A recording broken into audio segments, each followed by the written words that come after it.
Today we are going to learn about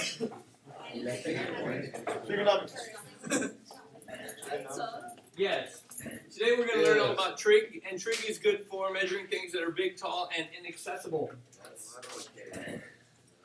That would go up at the top there where it says trig is useful to measure things that are big. And we can measure things that are either big, tall, or inaccessible, or to find out what part of a whole acts at an angle. And we do this by finding the missing parts of a triangle. Is it big, tall, and accessible?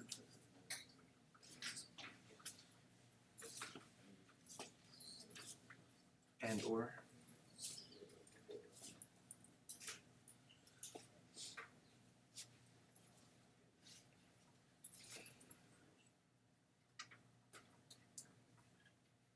big, tall, inaccessible.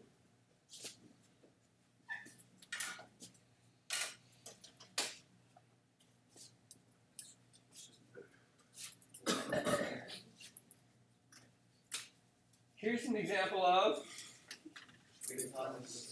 big and tall. Is it the redwood tree? These are actually sequoias, which are real similar to redwood. On the left there, that's a picture of my wife. Wow, huge. My wife is huge. Wow. Okay, yeah, the first branch would be up there yonder somewhere. And she's squeezing in between two of them, just to put a little sense of scale there. This one on the right is a very special tree. See these little dots down here? These are all people standing in line to get their picture taken in front of this tree. Why was so special about this? That's a very special tree. It's called the General Sherman tree. It was named after... Hey, General Sherman, who knew? The General Sherman tree is a very special tree. That is the largest living thing on the planet. Oh, really? It's huge. Like I said, this is a full-grown person right down here. So you need about 15 of those to get up to that first branch. You need about 10 people holding hands going around like this to get around it. And there's a little sign that's down here at the bottom, and it tells you how old it is, how much it weighs, and all those kind of fun things. This tree was actually, I think, 200 or 300 years old when Jesus was around. So it's kind of old. And really, really big. Now, to get the picture of this tree, I actually had to go back as far as I possibly could in this clearing and use my widest angle lens, which if you've ever seen really, really wide angle lenses, they distort things at the side. And so if you look at the top of the tree kind of looks like it's bending backward. Oh, yeah. In real life, it actually looks even taller than it does in this picture. It's huge. Now, on that little plaque down at the bottom, it tells you how tall this tree is. How do they know how tall this tree is? This. Tension. They measure it. Trigonometry. No, they trained a squirrel to take a piece of string all the way up to the top, and then you just measure the string length. It's real. No, they didn't. There are no trained squirrels there. So, what you have to do, yes, is if I measured the distance from where I was to where the tree is, that's an easy distance to measure because it's right along the ground there. And then I measure what angle I have to look at to get to the top of that tree. I can use trigonometry to figure out how tall the tree is. And depending on the tools I get, I can get really, really accurate answers. Has anybody ever been driving down the street and you see some guy looking through something that looks like a mini telescope, and then some other guy across the street holding a stick? Yes. Oh. The surveyor? No. Yeah, those are called surveyors, and the little telescope thingy takes really, really, really precise measurements. And the guy with the stick has something that has markings on it that shows scale, well, at least they used to. Now it's all electronic, and it just has a little funky thing on it, and they're getting electronic signals. But they used to do this all with trigonometry, and they would get very, very, very precise readings with it. So it can be handy with that. If you're just using a compass and a piece of string, it's a little less accurate. But There are 4 relationships that you have to know. If you know these 4 relationships, you've got it made. Now, in math class, they will teach you some other ones that are superfluous because they're weird in math class, but we'll talk about that later. Anyway, the only ones that you really have to know are these 4. If you've got these 4 down, you can figure out any right triangle. So you got it made. We need sine, cosine, and tangent. So sine, of course, is opposite over hypotenuse. Cosine is adjacent over hypotenuse. Tangent is opposite over adjacent. Isn't that fun? So we get the all favorite word, SOHCAHTOA. SOHCAHTOA is a fun word because it's so stupid it tends to stick with you. But SOHCAHTOA is helpful because this actually tells us what these 3 formulas are. So if you look at the first letter, always equals the second letter divided by the third letter. And so sine of the angle equals opposite over hypotenuse, cosine of the angle equals adjacent over hypotenuse, tangent equals opposite over adjacent. So the angle gets stuck to the first letter, and then it always equals the second divided by the third. So if you can remember SOHCAHTOA, it's easier to remember these things. Some people like to do that. Instead of just memorizing one thing, they memorize 2 things to help them memorize. It seems inefficient to me, but it works for a lot of people, so I'm going to let you have it. So that's SOHCAHTOA. Anybody ever seen these terms before? Yeah. They showed up when I was a little kid on one of these things. Yeah, you have a calculator, and you look at your calculator, and it says sin, cos, and tan. And I was always confused when I was little. I thought, if you push the sin button, does it lie to you? And I kept pushing the tan button, but it never got any darker. So I was thinking it wasn't that. So later I learned that, yes, those were standing for angle stuff. And so to do this, of course, we need a triangle. So we're going to have a triangle. So you have a beautiful triangle there. And we're going to have to learn some terminology so that we can talk about what those things really, really meant. So here we have a triangle. And anytime you have a triangle, the inside angles all add up to 180. But this is a special triangle called a right triangle. And you can always tell a right triangle if it has one of those little boxes there. And that little box says, by definition, that angle is 90. So if the internal angles add up to 180 and this is 90, then the other 2 have to add up to 90, because 90 is half of 180. So yeah, so that'll work. So we have a triangle. It's all pretty. Some people think it's a right triangle because it's pointing to the right. No, you can draw it the other way and it's still a right triangle. You can draw it in all sorts of weird angles and it's still a right triangle. So we would like to label our triangle.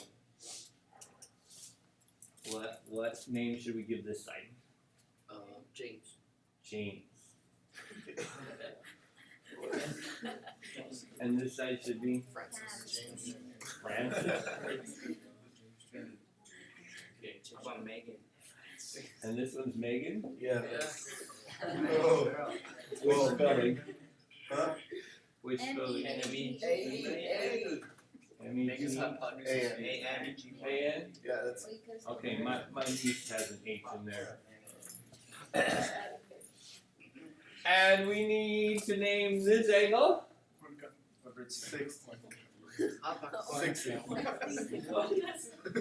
60 degrees. 45. We'll name it Will.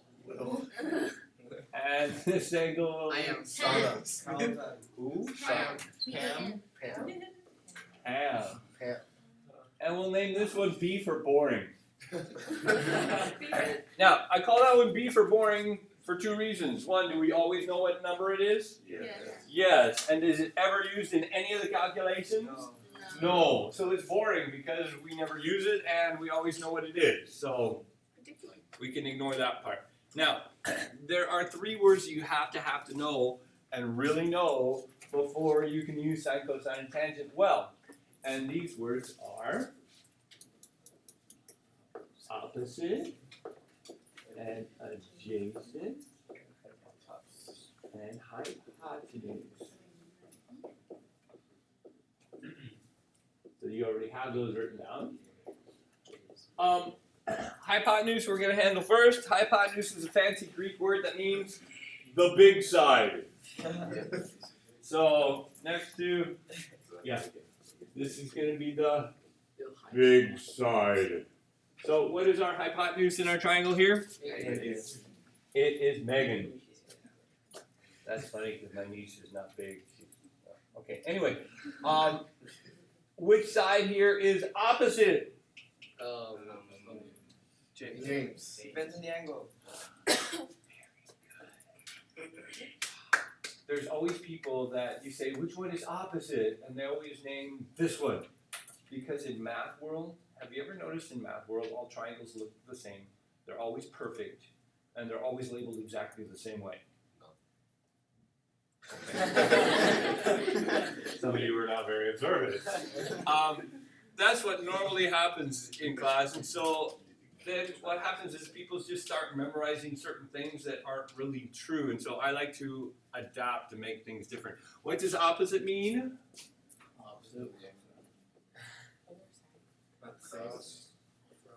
Across from. Most of you have someone sitting opposite to you right now. Point to them. You guys go. Okay, adjacent means next to. Most of you have somebody who is sitting next to you. Point to your adjacent person. I hate that word. Except for the poor people who don't have anybody adjacent to them. Point to nobody. Okay, so we have opposite, we have adjacent, we have hypotenuse. These are our three things. Now, if we understand what opposite means, we understand what adjacent means, we understand what hypotenuse means. Hypotenuse is really easy because that's the big side. It's easy to pick out which one is big. But these, opposite and adjacent, it's across from and next to what? An angle. So it has to have a reference angle. I have to give you an angle. And what angle am I never talking about? B, which is boring and never ever used. So if I'm talking about Pam, who is opposite from Pam? Francis. Francis, who is adjacent to Pam? James. James, who is opposite of Will? Who is adjacent to Will? But isn't Megan also adjacent to Will? She doesn't count. She doesn't count because she's a hypotenuse. A hypotenuse is never opposite or adjacent. It's only the hypotenuse. And you get into trouble when you say, hey, this is right next to it. So you call the hypotenuse adjacent. Then you pick the wrong thing because you labeled it wrong and everything goes downhill. If you label it correctly, everything is easy. If you mislabel, everything gets ridiculous because you're doing everything wrong, even if you're trying to do it right. So, yeah. If we would like to say, well, what is the, stop it, what is the cosine of Will?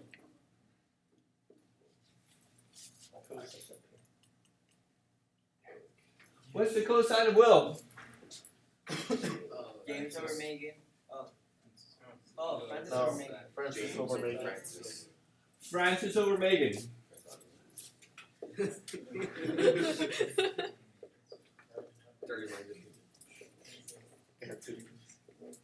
So the cosine of Will is Francis over Megan. What is the tangent of Will?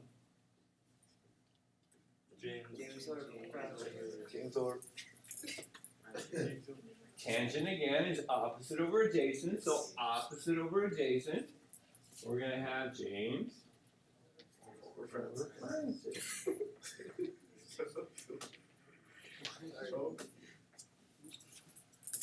What if we have the sine of Pam? Francis over Megan. Sine is what? Francis over Megan. Opposite over hypotenuse, so opposite of Pam is Francis Francis. over Megan. And the hypotenuse is still Megan. So, wait a minute. Didn't we just say that was the cosine of Will? Oh, God. Yes, the sine of Pam equals the cosine of Will. It's kind of weird like that. Okay, what is Pythagorean theorem? A squared plus B squared equals C squared. No.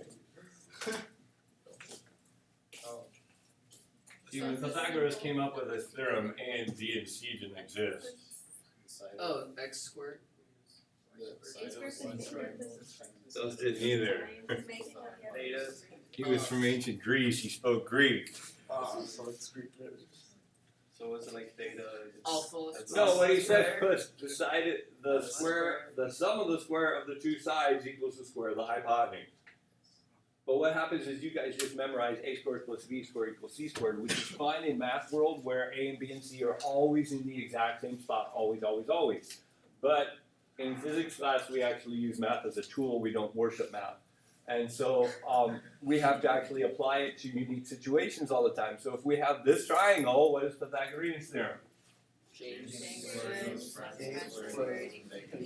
Very good. James squared plus Francis squared equals Megan squared. Now, if you can get that from here, then you understand Pythagorean's theorem. If you looked at this and go, I don't know, man, it doesn't say C, I'm really confused. Then you have a problem, and you didn't really learn that in middle school like you were supposed to have. So if you understand, and that's what you should write in your little box there is James squared plus Francis squared equals Megan squared. And then next time your teacher asks you what's Pythagorean's theorem, whip that one out for him. They'll send to the office. He's inside.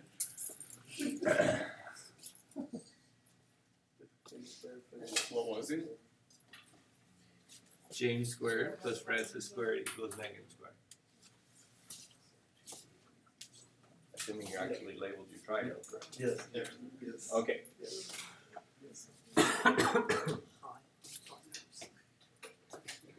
Any questions on this part?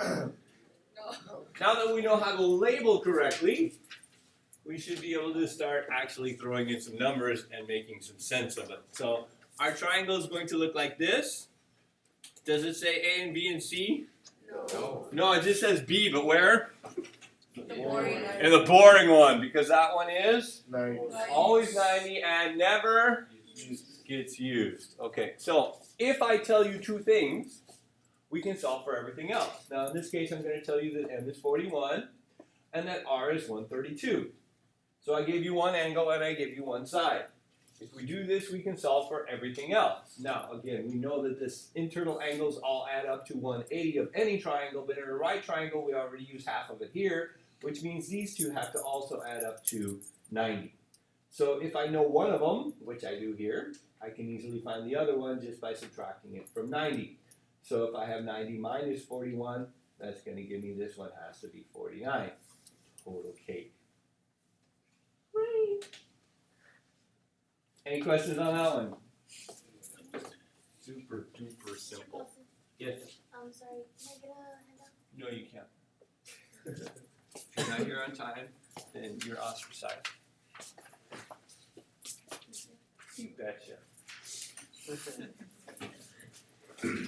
So if I know this and I know this, we want to always use our given values because those are the ones that we know are right. If I mess up on a calculation and I use one of my other calculated values, it's going to mess up everything else. So it's better to always use the two given ones. The other thing is, a lot of you, you're most comfortable with Pythagorean's theorem and you're less comfortable with sine, cosine, and tangent. So what you tend to do is try and work it out in some way so that you can always use the one or two things that you're most comfortable with. This is bad planning. Bad planning for a couple reasons. The most important reason is, do you want to practice what you're already best at, or do you want to practice what you're least good at? Least good. I mean, if you think about it, if I practice what I'm least good at, then before you know it, I don't have any areas I'm no good at. Get it? So I want you to work hardest at the areas that you're least comfortable with and not go, oh, let's always try and make it the easiest way, because I want you to be a functional human being or something. So if we're going to use 41 and R, first we're going to look at P. Where's P? It's over here. Okay, so if we look at P, again, I can't tell if it's opposite, adjacent, or hypotenuse until I know which angle I'm looking for, and I know this angle is 41, so compared to 41, P is opposite, so if it's opposite, I got it made, and then R, of course, was Adjacent, it's right next to it. So, hey, every once in a while this thing gets a little carried away. Takes all the fun out of you guys. Okay, so if we have opposite and adjacent, then basically we have one choice to make. When we look at SOHCAHTOA, only one thing has both of these in it. I have O and A. OA. What goes with OA? TOA. So it's going to be tangent. So tangent has to be the one that it goes with. So again, my formula is always TOA. The first one has the angle. That equals the second one divided by the third one. The tangent of the angle is opposite over adjacent. So then I just stick in the numbers. The angle was 41. The opposite side was P. The adjacent side was 132. I have it like this. Now we get to do a little thing called algebra. Yay. Some of you, as soon as we see algebra, you say, I can't do it, I can't do it. Algebra's really bad. I'm just going to give up right now. Don't. I'm going to show you how to do algebra and be successful in it. It's really, really easy. If my unknown is at the top, it stays where it is and everything else moves away from it. Is my unknown at the top?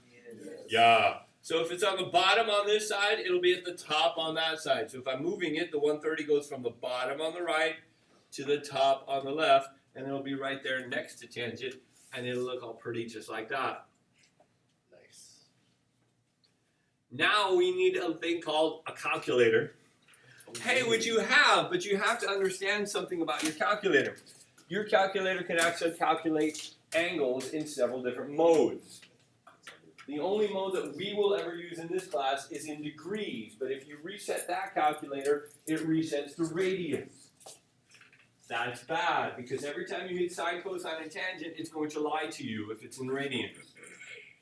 Everything else you're doing can be perfect. All your other calculations will work perfectly normal, but you have to be in degrees. So on your calculator, there's the second button from the left up on the top says mode.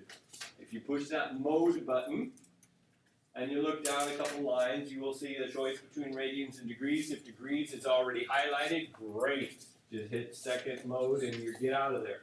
If radians is highlighted, then go down and highlight degrees and hit enter and then hit second out. If anybody has trouble, let me know. I'll come help you. Groovy. So now that we are in degree mode, all you got to do is plug this in so it looks just like that. So you hit 132 times, and then when you hit tangent, parentheses will open up. You stick in 41, you hit equals. And every time we do a calculation here in class, what I want you to do is immediately after you get your answer, turn your calculator to the person across from you and say, did you get that? And if everybody at your table is getting the same number, then you're probably all doing it right. And if 3 of you are right and 1 of you is different, then you right then go, what did I do wrong? And help each other out. You know what I mean? So that way you guys can help and correct each other really fast and not wait until 3 days from now when you come in for helping me. Do you want us to round? That's what we're going to talk about now. So your calculator hands you 114.74585? Yes. Yes. But again, do we want to keep all of these? No. No, we do not. Now, what I like to do with angles, I don't include angles as sig fig numbers. I just want angles to always be whole degree numbers every time. Okay? Just because there's some other things we do later, and it makes it a little bit complicated if we start doing some other things. So it's easier if we just always have angles as whole degrees and they don't count. So if my 132 had how many sig figs? 3. So then this one should also be rounded to 3, which means I should round it to 115. Easy, right? Now the only thing we don't know is H.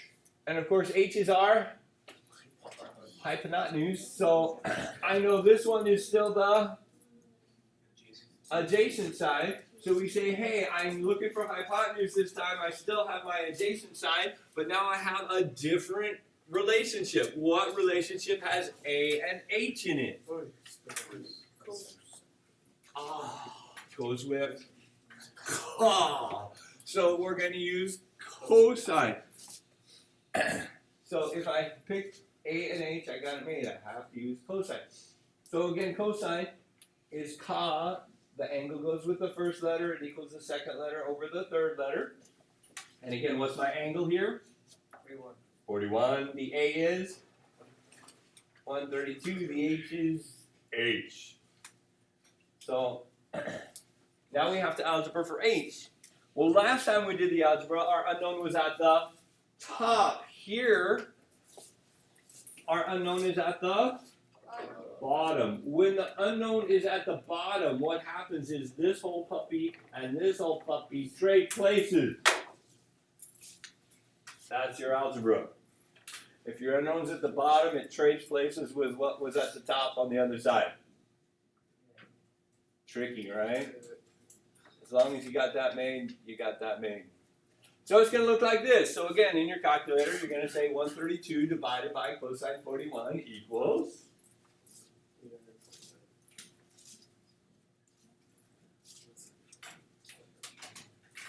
And then you shove your calculator into your partner's face and say, just get that.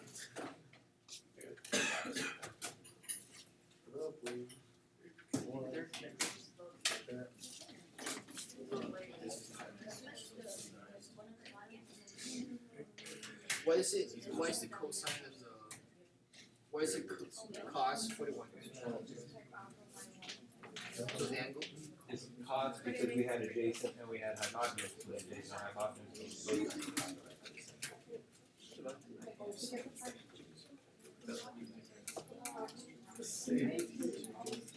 Ideally, you got 174.90172. Yeah. Which of course you round to 175. Hooray! Yeah. So we'd be done with our triangle now. Wait.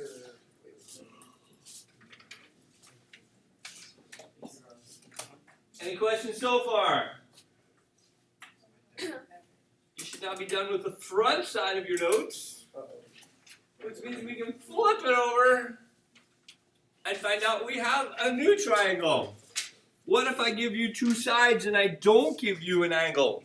Then everything's different, man. But you can handle it because you're nerds. We love nerds. Okay. We're still going to use the relationship, but now if I start off with two of the three sides, I say, hey, if I know two sides and I want to know the third side, I have to use? Yeah, so plugging into the calculator is going to be a little bit different because now we're looking for angles, so we're going to plug in a little bit differently. But again, if I give you these numbers, we got it made. So if we look for the third side, we're going to say, Pythagoras, help me. What kind of mother would give her kid a name Pythagoras? That's just mean, right? Yeah. I always wondered what they would call him, like, for a nickname. Pi. Was it Pi, or was it Pithy? Was it Thag? Yo, Thag. I think it was a big hairy guy. Alright. Call him what? Chorus, like chorus. Goras. Only if you were a bad guy in a Marvel comic or something. Goras. Okay, so if we're looking for Pythagorean's theorem, what is Pythagorean's theorem here? Yes. P squared plus R squared equals H squared. P squared plus R squared is H squared. So if H squared is P squared plus R squared, I'm looking for R. R and P are connected with a plus, so I move it with a minus, the opposite of that. So then I say, hey, I know H is 242 and P is 168. So it's going to look all pretty like that. Now the only problem people have with Pythagorean theorem is they go 242 squared minus 168 squared, and they hit equals, and then they write the number down, and they forget they need to unsquare it.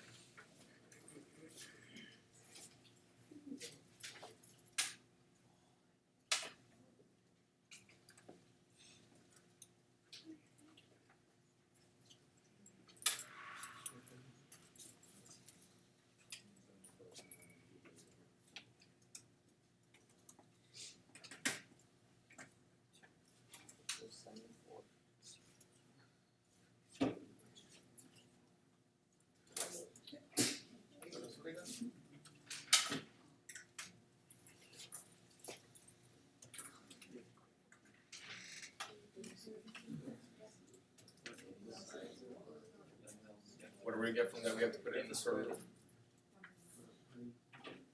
But you have to square them and then at the end square root.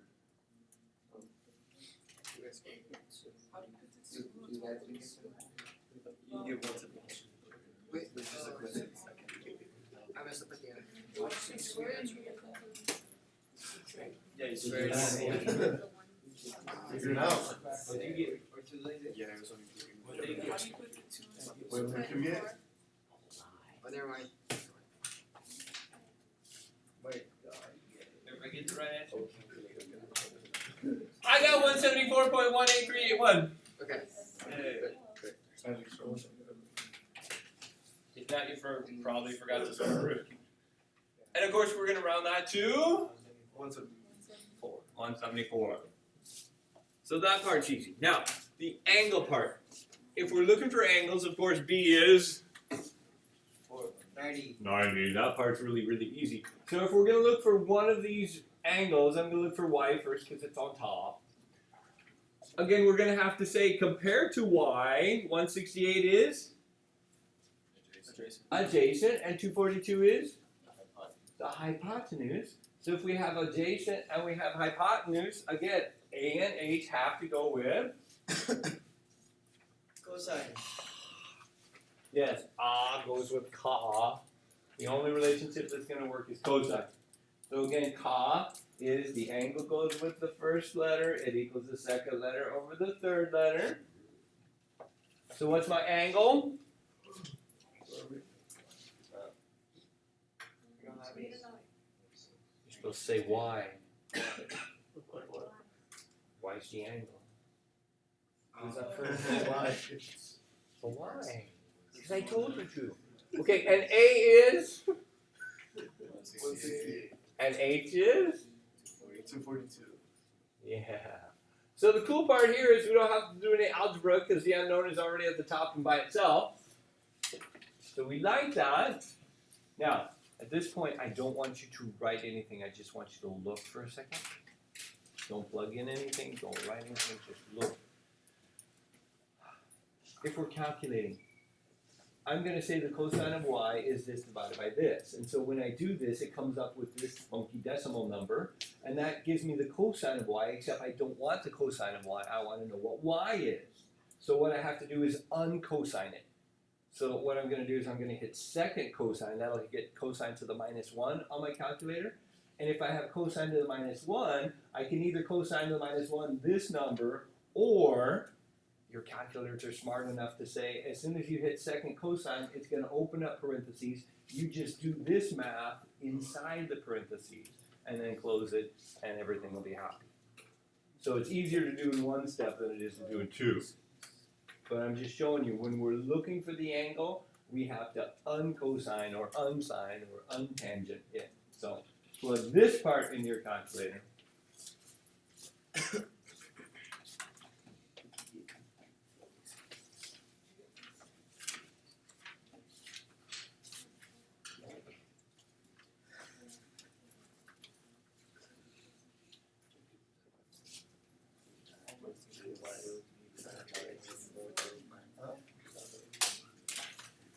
And again, for angles, I want you to round to the nearest whole degree.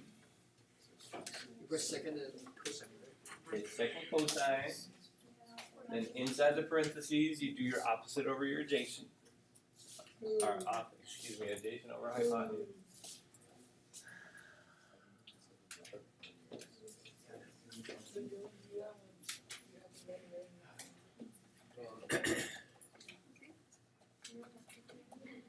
And you should have gotten 46 degree. So going back to look for M, M is so the same thing. Now I know some of you are saying, can't we just subtract? But again, what did we say earlier we want to do? Keep the Practice what we're weakest at. This is what you're weakest at. So you want to practice it. Subtracting you've been doing for a long time. So now we're looking for M. Now that we've switched to M, P is no longer adjacent. P is now opposite. H is still hypotenuse. So now we have opposite and hypotenuse as our relationship. What goes with? Oh. That's going to be sine. So again, sine is going to be opposite over hypotenuse, so the angle goes here, opposite over hypotenuse is there. So the numbers are still the same. It's just now instead of uncosigning it, I'm unsigning it. So this time I'm going to hit second sine, get to the sine of the -1, and then I'm going to hit the opposite over the hypotenuse.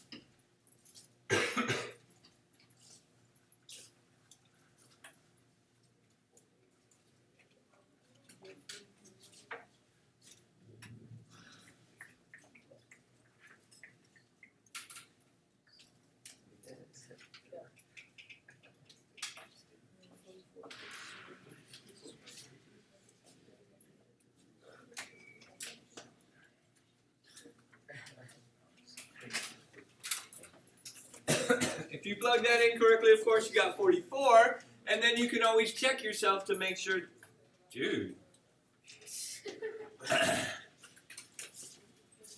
I used to have a good remote and somebody dropped it. I had summer school here this summer, and when I came back after summer, it was in pieces. And this one doesn't work as well. So anyway, if you added the two angles together, what did they add up to? 46 plus 44 equals 90. Hey, what do you know? They should always add up to 90, so that's a good way to double check and see if you did something right. So the things to remember as we're doing this, if your calculator is not in degree mode, every time you hit sine, cosine, or tangent, you're going to get it wrong. Even if you set up everything perfectly, it's going to spit out a wrong answer. It's going to lie to you. If we already know the angle, if I have given you the angle, all you got to do is hit sine, cosine, or tangent. But if you're looking for the angle, you have to hit second sine, or second cosine, or second tangent. If you remember those three reminders, you usually are in good shape. For homework, of course, you want to do problem C. Now, if you look on your back of your homework page, on problem C, you will see something that looks like this. This is actually telling you that you have how many triangles to solve.